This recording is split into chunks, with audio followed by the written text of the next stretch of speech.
ഇദാ അറാദ അൻ യഖൂല അഫ്അലു ഗദൻ കദാ വകദാ ഫയഖൂലു അലാ ഇസ്രിഹി ഇൻഷാ അല്ലാഹ്.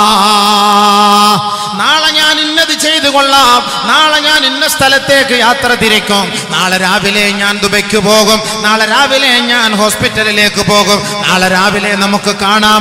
ഇതുപോലെ നിങ്ങൾ ഏതെങ്കിലും ഒരു കാര്യം സംസാരിച്ചാൽ ഫയഖൂലു അലാ ഇസ്രിഹി, അത് പറഞ്ഞതിന് ശേഷം അവൻ പറയട്ടെ ഇൻഷാ അല്ലാഹ്. ഇൻഷാ അല്ലാഹ്, ഇൻഷാ അല്ലാഹ് എന്ന് പറയണം. ഇൻഷാ അല്ലാഹ് എന്ന് പറയാതെ ഒരു കാര്യം ഒരാൾ സംസാരിക്കാൻ പാടില്ല.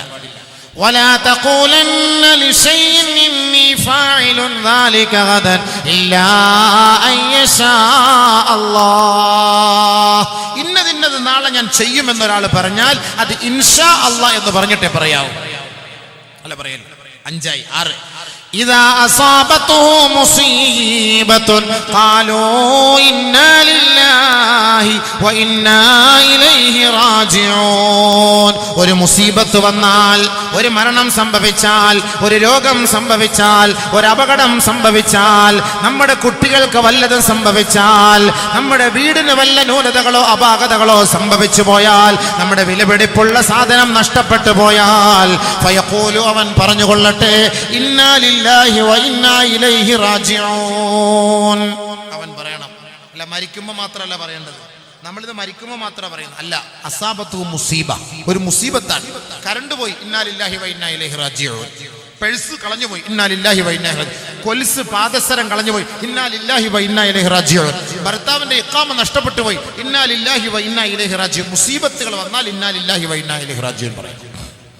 7 ലാ യസാലു യജ്രി അലാ ലിസാനിഹി, ഓരോ സമയങ്ങളിലും അവന്റെ നാവിലൂടെ ചൊല്ലിയേണ്ട, അവന്റെ നാവിലൂടെ പറയേണ്ട മന്ത്രം ഫി ആനാഇൽ ലൈലി വഅത്റാഫിൻ നഹാർ ലാ ഇലാഹ ഇല്ലല്ലാഹ്. അവൻ പറഞ്ഞു ലാ ഇലാഹ ഇല്ലല്ലാഹ്. ഈ വാക്ക് എപ്പോഴും ചൊല്ലണം. ഇത് എപ്പോഴും ചൊല്ലിയാൽ ഏത് സമയത്താണ് അൽഹംദുലില്ലാ അള്ളാഹു സ്വീകരിക്കുന്നതെങ്കിൽ നിന്റെ മരണം നല്ല മരണമായിരിക്കും. ഈ 7 കാര്യം മൻ ഹഫിള സബ്അ കലിമാത്തിൻ, ആരെങ്കിലും ഈ 7 കാര്യങ്ങൾ കാണാതെ പഠിച്ചാൽ ഫഹുവ ഇൻദല്ലാഹി ശരീഫുൻ വ ഇൻദൽ മലായികതി ശരീഫ്, അല്ലാഹുവിങ്കലും മാലാഖമാരുടെ അരികിലും അവൻ ശ്രേഷ്ഠനാണ്, മഹോന്നതനാണ്. വ ഹയാതുഹു വ മമാതുഹു ഖൈറാ, അവരുടെ ജീവിതവും അവന്റെ തുടക്കവും അവന്റെ ഒടുക്കവും സന്തോഷമായിരിക്കും. വ ഗഫറ ദംബഹു, അവന്റെ പാപം അല്ലാഹു മാപ്പ് ചെയ്തു കൊടുക്കും. അപ്പൊ നമ്മുടെ വിഷയം എന്താ? ബിസ്മില്ലാ. കല്യാണം കഴിച്ചു, ശാരീരികമായി ബന്ധപ്പെടുമ്പോൾ അവൻ ബിസ്മില്ലാഹിർ റഹ്മാൻ റഹീം ചൊല്ലി ആ ദുആ ചെയ്യാതെ ഒരു കാരണവശാലും അവൻ തന്റെ ഭാര്യയെ സമീപിക്കാൻ പാടില്ല. അപ്പൊ അതിലുണ്ടാകുന്ന കുട്ടി റാഹത്തായ കുട്ടിയായിരിക്കും. ആ കുട്ടിയുടെ കടമ എന്താ? കുട്ടി വളർന്നു വരുന്നു. ഒരു ഭാര്യ ഗർഭിണിയായി കഴിഞ്ഞാൽ അവൾ ആയത്തുൽ കുർസി ഓതിക്കൊള്ളട്ടെ. ആയത്തുൽ കുർസി കൂടുതൽ ഓതുമ്പോൾ പ്രസവം റാഹത്താവും. സൂറത്തുൽ ഫലഖ് ഓതണം, സൂറത്തുൽ നാസ് ഓതണം. ഒരു ഗർഭിണിയായ പെണ്ണ് എപ്പോഴും ഓതിക്കൊണ്ടിരിക്കേണ്ട സൂറത്തുകളാണ് അതെല്ലാം. സൂറത്ത് യൂനുസിന്റെ 3 ആയത്തുകൾ, തുടക്കം മുതലുള്ള 3 ആയത്തും അതും പാരായണം ചെയ്യണം. സൂറത്ത് മറിയം ഓതണം.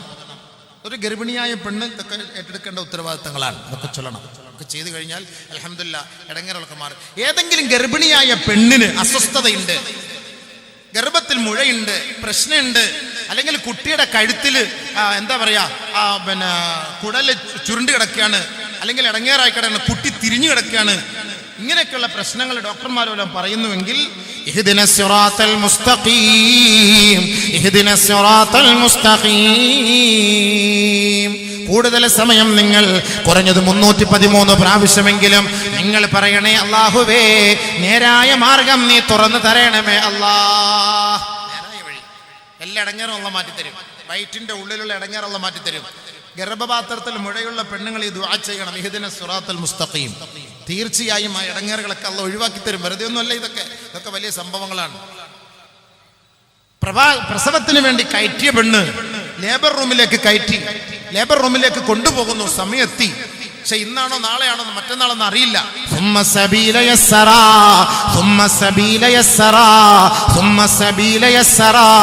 ആ ആയത്ത് ആവർത്തിച്ച് അവൾ ഓതിക്കൊണ്ടേയിരിക്കണം. വഴി എളുപ്പാക്കണേ അല്ലാ, വഴി എളുപ്പാക്കണേ അല്ലാ, വഴി എളുപ്പാക്കണേ അല്ലാ. ഒരു ഗർഭിണിയായ പെണ്ണിന്റെ പ്രസവം എളുപ്പാക്കാൻ അതൊരു കാരണമാണ്. പ്രസവം കഴിഞ്ഞാൽ എൻ്റെ പൊന്നു സഹോദരങ്ങളെ, ആ കുഞ്ഞിനെ നിങ്ങൾ എടുത്തിട്ട് ചെയ്യേണ്ട ഉത്തരവാദിത്തം എന്താണ്?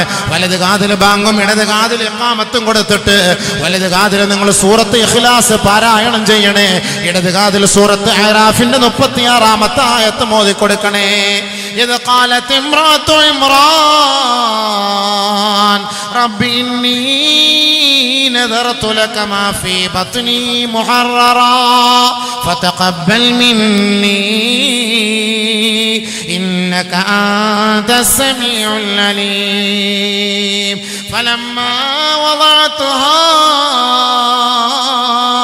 قالت رب إني وضعتها أنثى الله أعلم بما وضعت وليس الذكر كالأنثى وإني سميتها مريم وإني أعيذها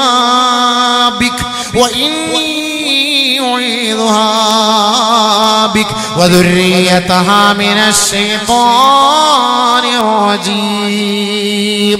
ആ കുട്ടിയുടെ ഇടത് കാതിൽ ഈ ആയത്ത് നിങ്ങൾ ഓതിക്കൊടുത്താൽ ഇന്നി ഉഈദുഹാ ബിക വദുർരിയതഹാ മിനശ് ശൈത്താനിർ റജീം. അല്ലാഹുവേ, നീ എനിക്ക് തന്ന എൻ്റെ പൊന്നോമനക്ക് ഞാൻ മറിയമെന്ന് പേരിടുകയാണ്.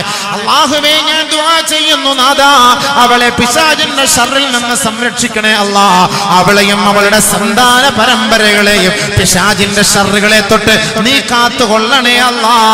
നിന്നോട് അഭയം തേടുന്നു അല്ലാ എന്ന് ഓരോ സഹോദരിമാരും സഹോദരങ്ങളും തന്റെ മക്കളോട് ദുആ ചെയ്തു കൊള്ളട്ടെ. ആരെങ്കിലും ഈ ഒരു ആയത്ത് തന്റെ മക്കൾക്ക് ചെവിയിൽ ഓതിക്കൊടുത്താൽ ആ കുട്ടി വ്യഭിചരിക്കുകയില്ല, ഒളിച്ചോടുകയില്ല. വ്യഭിചരിക്കുകയില്ല, ഒളിച്ചോടുകയില്ല. അല്ലാഹ് സംരക്ഷിക്കും. കാരണം എന്താ? തുടക്കത്തിലെ ദുആ ചെയ്തു. എന്താ ബാക്കി സമയമായോ? നിർത്താൻ സമയമായോ? അങ്ങനെ പറയണം കേട്ടോ. നിർത്താൻ സമയം അപ്പോഴേ പറയണം. അല്ല കൈ വെക്കണം. അൽഹംദുലില്ലാഹ് 11 വരെ. ഓക്കേ, ശരി, ഇൻഷാ അല്ലാഹ്. അതുകൊണ്ട് ഇന്നി ഉഈദുഹാ ബിക വദുർരിയതഹാ മിനശ് ശൈത്താനിർ റജീം. ശൈത്താന്റെ ശർറിനെ തൊട്ട് അവളെയും അവളുടെ സന്താനത്തെ നീ കാത്തുകൊള്ളണേ അല്ലാ എന്ന് ദുആ ചെയ്യണം. അപ്പോൾ ഓള് പ്രസവിച്ചാൽ അവളുടെ കുട്ടിയിൽ എന്ത് കിട്ടും? അതിന്റെ ബർക്കത്ത് ഉണ്ടാവും.